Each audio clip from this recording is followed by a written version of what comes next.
Today, I'm sharing something incredibly special with you, a recipe that's more than just food. It's a hug in a bowl. This is my grandma's, my Dado's, lamb pilau. It's the taste of my childhood, filled with stories and so much love. And I'm going to show you how to make it, step by step, just the way she did. First, let's make the soul of the pilau, the yakni, or the broth. In a large pot, combine 750 grams of lamb, making sure to use pieces with bones. My grandma always said, bones give flavor, always remember. To this, add one large onion cut in half, a tablespoon of ginger garlic paste, a cinnamon stick, a few green cardamoms, one black cardamom, some cloves, a bay leaf, a teaspoon of black peppercorns, and salt to your taste. Pour in about 5 cups of water, enough to cover everything generously. Now we let it cook. If you're using a pressure cooker, it'll take about 25 to 30 minutes. If you're slow cooking on the stove, give it a good hour and a half. The goal is to get the lamb incredibly tender, falling off the bone, once it's cooked carefully. Strain the broth and keep it aside. We need every drop of that liquid gold. Separate the tender lamb pieces as well. You can pick out the whole spices now if you like a cleaner looking rice dish. While the lamb is cooking, let's prepare the rice. Take 3 cups of good quality basmati rice. Wash it thoroughly and let it soak in water for at least 30 minutes. This is key to getting those long, fluffy grains. Next up, the secret to my Dado's pilau color and flavor, the golden onions. In a large, heavy-bottomed pot, heat up half a cup of oil or ghee. I like to use a mix of both, add 2 medium, thinly sliced onions. Now this is where grandma's voice echoes in my head. Thoda patience rack beta, color high taste high. Have a little patience. My child, the color is the flavor.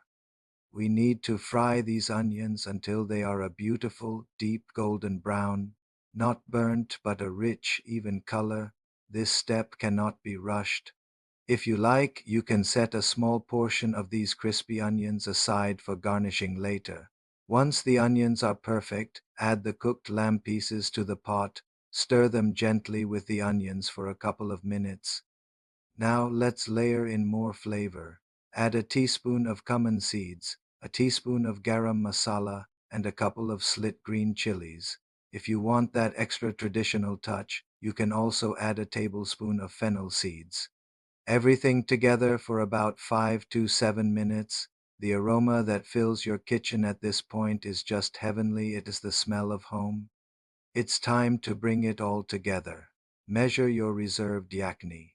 The golden rule for basmati is 1.5 cups of liquid for every cup of rice. So for our 3 cups of rice, we'll need about 4.5 cups of that flavorful stock. Pour the stock into the pot with the lamb and spices. Bring it to a rolling boil. Now drain the soaked rice and add it to the boiling stock. Check your salt at this stage and adjust if needed because the rice will absorb it all. Let it boil on high heat. You'll see the water level start to drop and the rice grains peek through the surface. This is the moment Grandma warned me about. When rice comes up and water goes down, bass, slow cardo. That's it, turn the heat down, reduce the heat to the absolute lowest setting. For that final, luxurious touch, drizzle a tablespoon of ghee over the top of the rice. If you have fresh coriander and mint, sprinkle a handful over now. Cover the pot with a tight-fitting lid to get a perfect seal. You can wrap a clean kitchen towel around the lid. This process is called dum, where we let the rice steam in its own flavor. Let it cook on low heat for 12 to 15 minutes. No peeking. After 15 minutes, turn off the heat but let it rest for another 10 minutes. Patience is the final ingredient. And now, the moment of truth, gently lift the lid. A beautiful cloud of fragrant steam will escape. Look at that long, separate grains of fluffy rice, and the lamb is so tender it melts in your mouth. This is more than just a recipe. It's the warmth, the comfort, and the love of a grandmother's kitchen served on a plate. Serve it hot with some cool raita, a fresh salad, a squeeze of lemon, and maybe a hug.